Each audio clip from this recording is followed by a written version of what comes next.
भाजपा ने जम्मू कश्मीर विधानसभा चुनाव के लिए अपने 16 प्रत्याशियों के नामों की घोषणा कर दी है।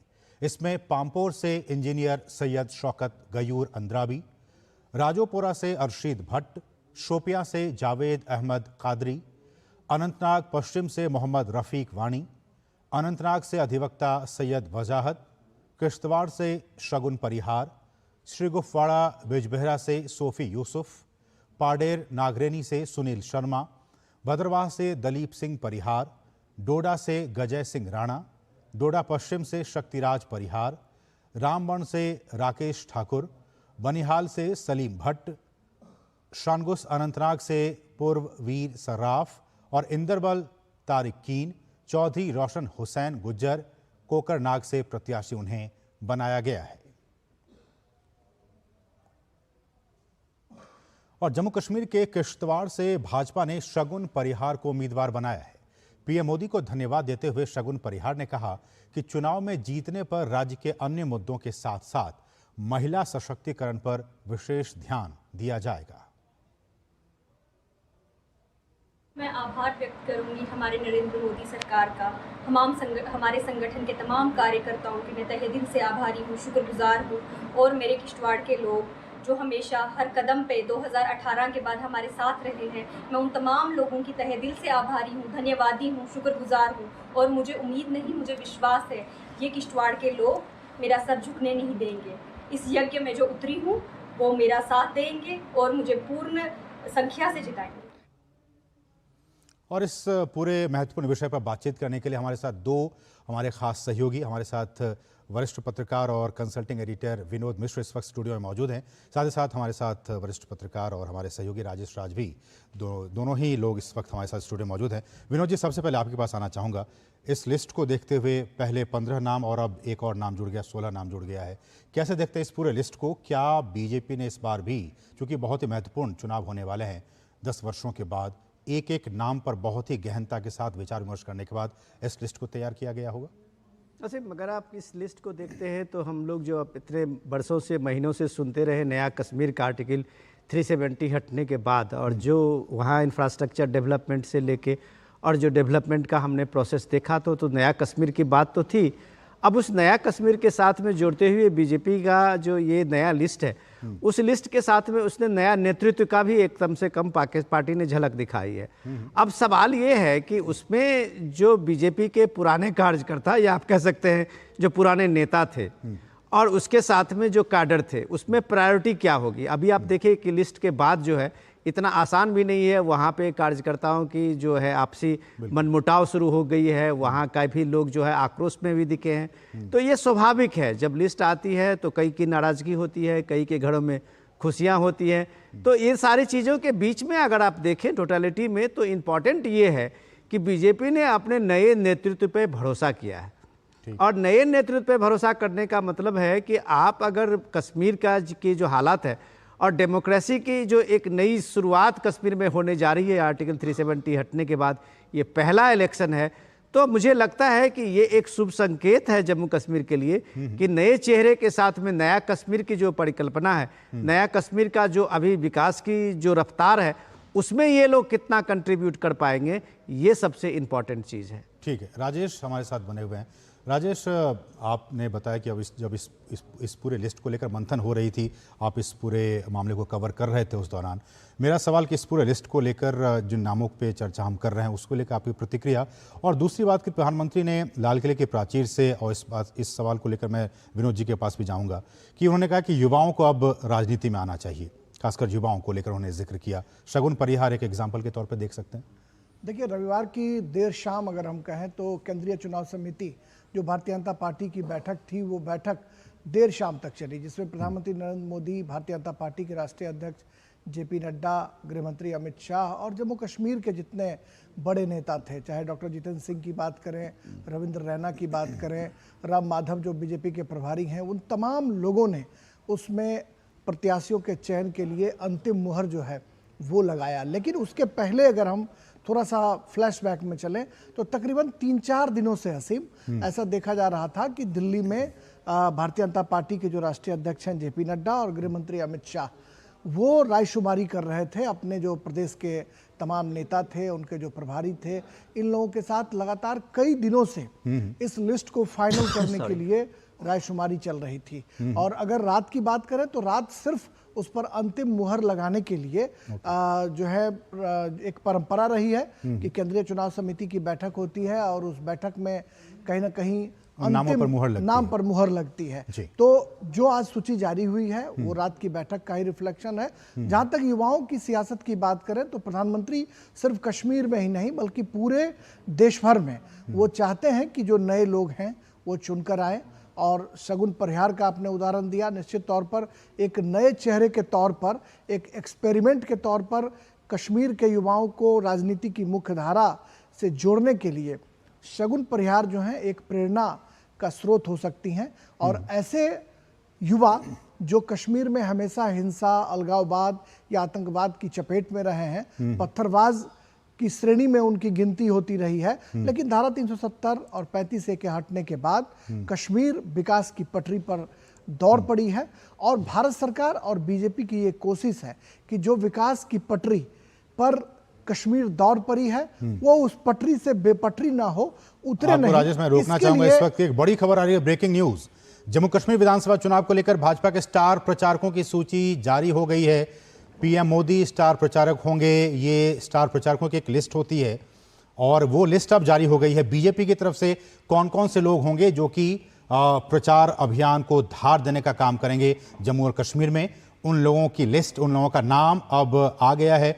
जम्मू कश्मीर विधानसभा चुनाव को लेकर भाजपा के स्टार प्रचारकों की जो लिस्ट है वो जारी हो गई है। 40 स्टार प्रचारक इस लिस्ट में शामिल हैं, 40 लोगों के नाम इसमें शामिल हैं। प्रधानमंत्री नरेंद्र मोदी पार्टी के स्टार प्रचारक होंगे। इसके अलावा अमित शाह, पार्टी के अध्यक्ष जेपी नड्डा, राजनाथ सिंह, योगी आदित्यनाथ बीजेपी के लिए वहां पे वोट मांगने का काम करेंगे, स्टार प्रचारक का वो रोल अदा करेंगे। जम्मू कश्मीर विधानसभा चुनाव को लेकर 40 लोगों के नाम इसमें शामिल किए गए हैं। प्रतिक्रिया विनोद जी आपकी। देखिए, ये इंतजाम पहले लिस्ट आने के बाद तो कम से कम ये बात था कि सब पार्टियों के अपने अपने जो स्टार प्रचारक है उनके लिस्ट जाएंगे जम्मू कश्मीर में। और डेफिनेटली प्राइम मिनिस्टर के भी जो 2-3 कम से कम मुझे लगता है कि रैलियां कश्मीर के वादी में होना है, वो भी उतना ही इंपॉर्टेंट है। जब मैं राजेश राज जो बता रहे थे वो उसकी बात मैं कहते हुए आगे बढ़ा रहा हूँ कि देखिए 3 फेज का ये इलेक्शन है। बीजेपी की ये पहली फेज के जो इलेक्शन के जो कल का नॉमिनेशन का लास्ट डेट है उसके लिए ये लिस्ट है। उसके बाद दूसरे फेज और तीसरे फेज के चुनाव होने हैं। ये इंपॉर्टेंट चीज ये है कि बीजेपी इस बार कैंडिडेट के सिलेक्शन में दूसरे पार्टियों से अलग कैसी दिखती है। ये अलग दिखने के साथ में मैं इसलिए कह रहा हूं कि दूसरी पार्टी तो अभी तक नाम तो डिक्लेयर ही नहीं किया। नहीं, आज सीट शेयरिंग के लिए वहां भी है क्योंकि आज लास्ट डेट है उनका भी। कल का नॉमिनेशन का लास्ट डेट है तो जाहिर सी बात है कि सारी पार्टियों को भी अपने अपने नाम सामने में खोलने ही पड़ेंगे। इंपॉर्टेंट चीज ये समझने की बात है कि इलेक्शन में पॉलिटिकल पार्टी क्या मैसेज दे रहे हैं, चाहती है।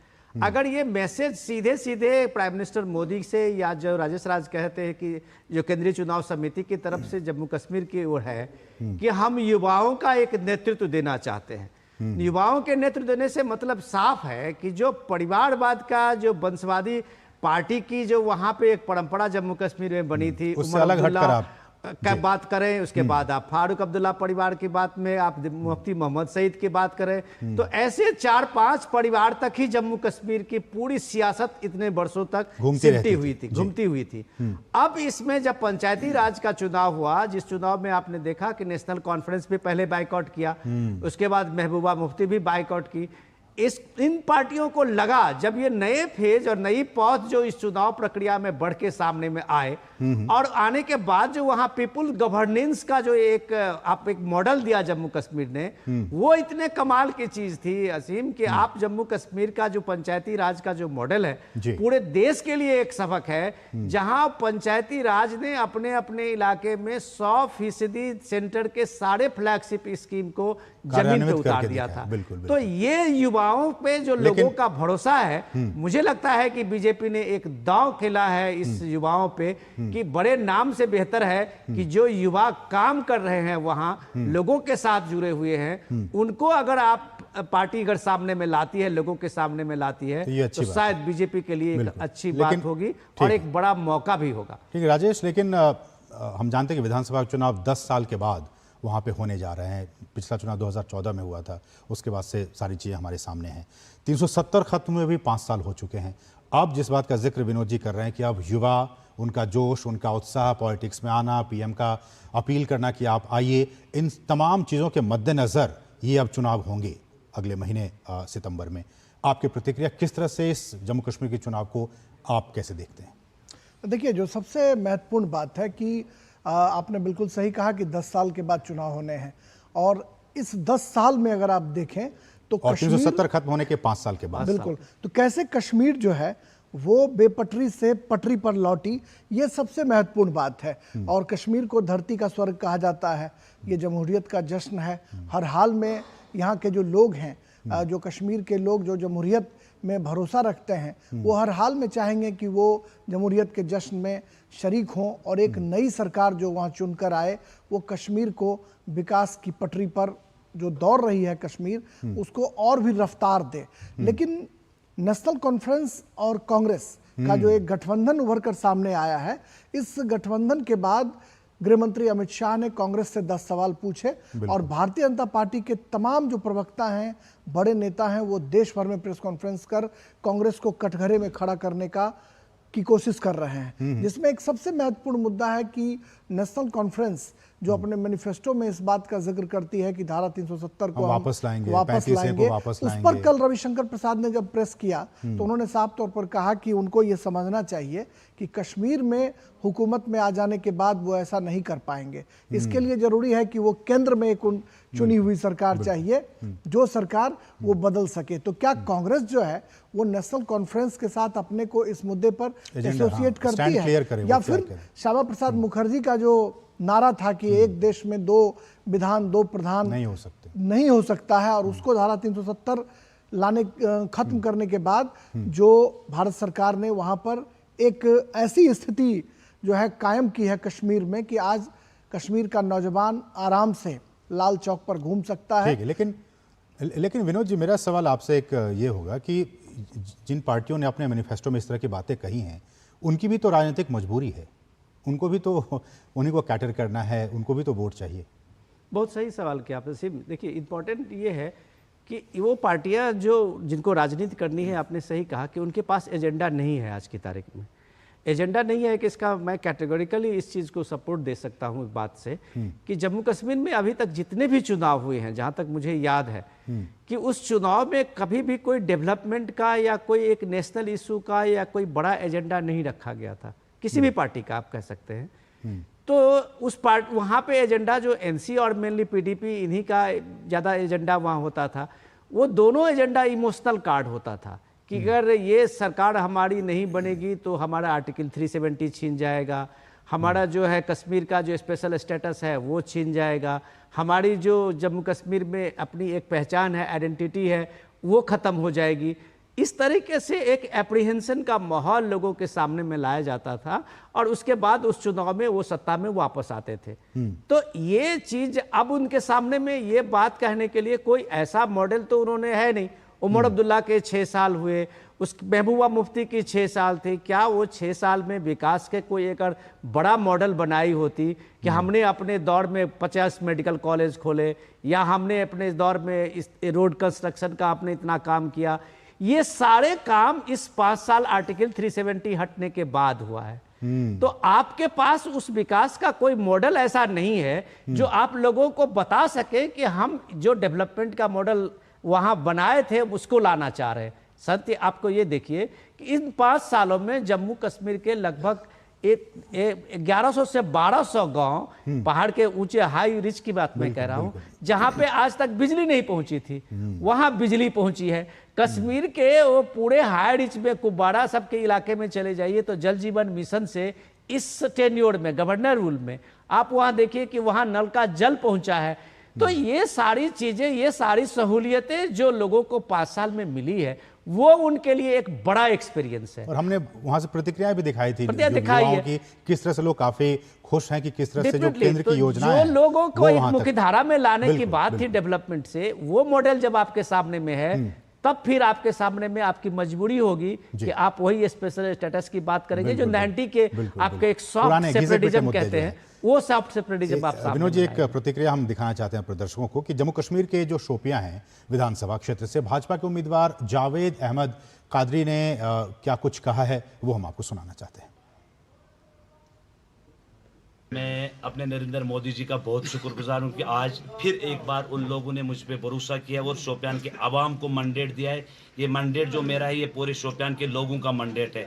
और आपको याद ही होगा 2014 में सबसे ज़्यादा वोट शोपियान से ही आए। और आज मैं आपके माध्यम से ये कहना चाहता हूँ कि जो लोगों का प्यार मुझे मिल रहा है, इंशाअल्लाह रहमान नरेंद्र मोदी साहब ने जो हम पे विश्वास किया है, और इंशाअल्लाह रहमान शोपियान कॉन्स्टिट्यूंसी हम जीत फतह करेंगे। तो शोपियां से जो उम्मीदवार है उनकी प्रतिक्रिया आपने सुनी। हमारे साथ हमारे दोनों सहयोगी इस वक्त मौजूद हैं। राजेश, मैं आपके पास आना चाहूँगा। स्टार प्रचारकों की लिस्ट जारी हो गई, 40 स्टार प्रचारक बीजेपी की तरफ से होंगे। इस बार का जो विधानसभा चुनाव है और जो प्रचार अभियान होगा वो काफ़ी दिलचस्प होगा। वो इसलिए कि एक तरफ कांग्रेस, नेशनल कॉन्फ्रेंस, पीडीपी वो उन मुद्दों को लेकर जाएगी कि देखिए 370 को आना चाहिए, हट जाने से क्या कुछ नुकसान हो रहा है, 35A को लाना चाहिए। और दूसरी तरफ बीजेपी जाएगी कि देखिए हमने इसको हटा के 5 साल में क्या कितना कुछ विकास का काम किया है। तो एक तरफ ये सारे मुद्दे को हटाने से क्या कुछ नुकसान हुआ वो उस बात का जिक्र करेंगे, दूसरी तरफ बीजेपी कहेगी देखिए इसको हटाने से फायदा क्या कुछ हुआ, इस बात का बीजेपी जिक्र करेगी। निश्चित तौर पर यह एक बड़ा मुद्दा होगा और धारा 370 के हटने के बाद जो भारतीय जनता पार्टी ने वहां पर काम किया या भारत सरकार के द्वारा जो काम किए गए वो भी एक बड़े मुद्दे होंगे। हर हाल में बीजेपी चाहेगी कि प्रधानमंत्री नरेंद्र मोदी का जो एक चमकदार चेहरा है, उनका जो एक व्यक्तित्व है, उस व्यक्तित्व के सहारे जम्मू कश्मीर में अपनी जो धमक है उसको वो बनाए रखें। और तमाम जो भारत सरकार की योजनाएं हो या फिर भारत सरकार ने जो कई तरह की सुविधाएं वहां पर देने की कोशिश की है, उसका लाभ जो आम जन को मिला है उसे भुनाने की कोशिश हर हाल में बीजेपी करेगी। प्रधानमंत्री नरेंद्र मोदी की रैलियां भी वहां होंगी। इसके अलावा गृहमंत्री अमित शाह, भारतीय जनता पार्टी के अध्यक्ष जेपी नड्डा, ये तमाम जो बड़े नेता हैं ये वहां चुनाव प्रचार के लिए जाएंगे। और 40 स्टार प्रचारकों की जो सूची है उसको बीजेपी ने अभी जारी किया है, जिसमें तमाम बड़े नेता के अलावा जम्मू कश्मीर के जो बहुत सारे नेता हैं उनके भी नाम इसमें शामिल हैं। तो चुनाव कहीं ना कहीं दिलचस्प जरूर होगा, आरोप प्रत्यारोप का दौर भी चलेगा, लेकिन जो सबसे अहम बात होगी असीम वो यही कि कश्मीर जो विकास की गंगा वहां बह रही है, उस विकास की गंगा रुकने ना पाए। हाँ, रुकने ना पाए, यह एक बड़ा वो मुद्दा होगा। और आपने देखा कि वहां पर रिजर्वेशन की व्यवस्था नहीं थी। अभी जो सीटों के जो बंटवारे हुए हैं उसमें आप देखिए नए परिसीमन में अनुसूचित जाति के लिए आरक्षित सीटों की संख्या जो है वो दिखाई पड़ रही है, उस वर्ग के उम्मीदवार उतारे गए हैं। तो एक जो हिंदुस्तान की परिकल्पना है, जो हमारा सामाजिक ताना बाना है और जो हमारी संस्कृति है, सभ्यता है और जो हमारा संविधान कहता है, उसके हिसाब से यह चुनाव हो रहा है, जो एक अनोखा चुनाव होगा। पहली मर्तबा इस तरह के चुनाव होंगे जब सब कुछ जो है वो एक होगा। जिस एक विधान एक प्रधान की बात श्यामा प्रसाद मुखर्जी किया करते थे, वो धारा 370 हटने के बाद ये चुनाव पहला चुनाव होगा जहां पर तमाम पॉलिटिकल पार्टियां जो हैं अपने अपने तर्कश से तीर तो निकालेंगी कि वो चाहेंगे कि हम अपने पार्टी के पक्ष में चुनाव प्रचार कर वो जीत की कमान जो है अपने हाथ में लें। लेकिन यह जो एक मुद्दा है, यह मुद्दा सर्वोपरि होगा। लेकिन विनोद जी, जैसा कि मैंने आपसे पहले भी पूछा था, बीजेपी ने ये बिल्कुल साफ कर दिया कि इस बार का विधानसभा चुनाव, जैसे पिछली बार उन्होंने पीडीपी के साथ गठबंधन किया था, इस बार वो किसी के साथ न प्री पोल न पोस्ट पोल अलायंस करने वाले हैं। और घाटी में जो निर्दलीय उम्मीदवार हैं हम उनको ज़रूर सपोर्ट करेंगे। देखिए, मैं थोड़ी सी उसमें आपको कुछ वैल्यू एडिशन कर रहा हूँ कि रिजर्वेशन की बात जो है वो, अगर हम इस बात को देखें कि इस बार भी चुनाव में नया क्या है, तो थोड़ा शायद दर्शकों को भी ये थोड़ा इंटरेस्टिंग होगा समझने में। नया ये है, सबसे पहले इम्पॉर्टेंट है कि इस बार 16 सीटें ऐसी हैं डिलिमिटेशन के बाद, जो 16 सीटें एससी और एसटी कम्युनिटी के आएंगे। तो जाहिर सी बात है कि 90 सीटों के विधानसभा में 16 सीटें एससी एसटी जीत के जहां से वहां पे चुनाव में अपनी भागीदारी बनाती है, तो ये एक रिवोल्यूशनरी स्टेप है कि आप पहाड़ के ऊपर में गुज्जर हो, बकरवाल हो, यहाँ ऊपर में जो पहाड़ी है उनकी भूमिका अब विधानसभा में होने वाली है, जो अब तक नहीं हुई थी। अब तक उनके चेहरे भी नहीं होते थे। ये इम्पॉर्टेंट और हो जाता है कि ये एक तरह से डिसाइडिंग फैक्टर होंगे या किंग मेकर की भूमिका में होंगे। मैं और एक ये शायद विनोद जी आजादी के बाद लगता है पहली बार होगा ऐसा। मैं उसमें एक और ऐड कर दूं विनोद जी, माफी के साथ, कि उसमें जो पाकिस्तानी विस्थापित हिंदू हैं जिनको कि अभी तक चुनाव में वोट डालने का अधिकार नहीं था, उनको भी इस बार पहली बार 70 सालों में पाकिस्तानी रिफ्यूजी की बात तो उससे भी ज्यादा आप देखिए, वाल्मीकि समाज के जो लोग थे, वाल्मीकि समाज के लोगों के साथ में वहाँ स्पेशल स्टेटस में उनको कोई वोट देने का अधिकार नहीं दिया गया था। वाल्मीकि समाज के लोगों को किसी भी स्कूल में पढ़ने लिखने, कॉलेज में और नौकरी करने में भी उनको किसी तरह की उसमें छूट नहीं थी स्पेशल स्टेटस पे। ये पहली बार हो रहा है कि वाल्मीकि समाज के जो दलित हैं वो वोट डालेंगे और उनके कैंडिडेट भी होंगे। ये पहली बार होगा कि आप ये देखिए कि पीओ की रिफ्यूजी की बात आप कह रहे थे, पीओ के रिफ्यूजी जो है, जो आप सोचिए इतने बरसों से जम्मू कश्मीर में रह रहे थे, पाकिस्तान से आए हुए कई शरणार्थी में मनमोहन सिंह जैसे प्राइम मिनिस्टर बन गए, लेकिन जम्मू कश्मीर में उनको वोट देने का अधिकार नहीं मिला था। तो ये सारी चीजें डेवलपमेंट जब इस बार आप देखेंगे जम्मू कश्मीर में, तो आपको बहुत सारी चीजें, नई चीजें दिखेंगी। जो इसलिए आपने जब कहा था कि इंटरेस्टिंग चुनाव है, तो इंटरेस्टिंग चुनाव के कई फैक्टर हैं जो धीरे धीरे आपके सामने में आएंगे। और बीजेपी को जो कॉन्फिडेंस है, इसलिए वो किसी भी पार्टी के साथ में अलायंस का उसने बीजेपी ने नहीं किया है, प्री और पोस्ट पोल अलायंस का। और बीजेपी का हमेशा रहा है, जम्मू सेंट्रिक बीजेपी का हमेशा एक कैंडिडेट का रहा है वहाँ की। जम्मू में लगभग बीजेपी कम से कम 8 से 10 सीटें जीतती रही है, पहले से भी जीती रही है। लेकिन कश्मीर में, घाटी में इस बार क्या लगता है विनोद जी कि फोकस बीजेपी का जम्मू पे इस बार भी ज्यादा रहेगा या कश्मीर को भी इस बार ज्यादा फोकस? देखिए, बीजेपी का अगर हमें कहें कि अगर ईमानदारी से बात करें तो बीजेपी का फोकस सबसे ज्यादा एससी एसटी के जो 16 सीटें हैं वो बीजेपी के लिए सबसे इंपॉर्टेंट है। ये जो कैंडिडेट का आप देख रहे हैं उसमें जो नए चेहरे और नए नाम देख रहे हैं, उसमें भी कई एसटी के और एससी के जो पुराने दावेदार थे उसके जगह यूथ को दिया गया, उसके जगह जो वहां पे लोग काम कर रहे थे उनको सामने में लाया गया है। तो जाहिर सी बात है, पुराने जो लोग थे उनकी थारी नाराजगी तो होगी। अब आप देखिए कि हमने जो ये लिस्ट में देखा है, अभी तक उस लिस्ट में जो पुराने फॉर्मर डिप्टी चीफ मिनिस्टर थे उनका भी नाम नहीं है। तो ऑब्वियसली ये बात तो होगी, हो सकता है अभी 2 लिस्ट अभी आना और बाकी है, उनके का भी नाम नहीं है। वो नाम आ जाए, मैं ऐसा नहीं कह रहा हूं, लेकिन अभी नहीं है, नाम नहीं है। तो अभी नहीं है, इसका मतलब पार्टी के स्तर पर ये मंथन है कि नया नेतृत्व जो है जम्मू कश्मीर में देना है। और नए नेतृत्व को ये नया कश्मीर का जो एक डेवलपमेंट का जो वहां बना है उसमें उसकी भागीदारी बढ़ानी है।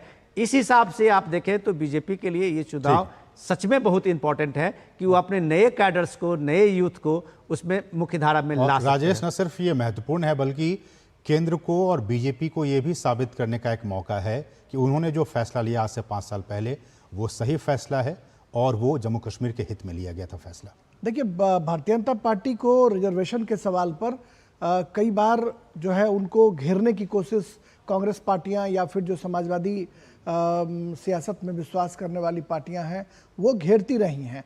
लेकिन जिस तरीके से जम्मू कश्मीर में उन्होंने विधानसभा चुनाव की बात करें या फिर अन्य जगहों की बात करें, रिजर्वेशन को जिस तरीके से उन्होंने एग्जीक्यूट किया है और उसकी कहीं ना कहीं जो गूंज है वो बहुत दूर तक सुनाई पड़ रही है।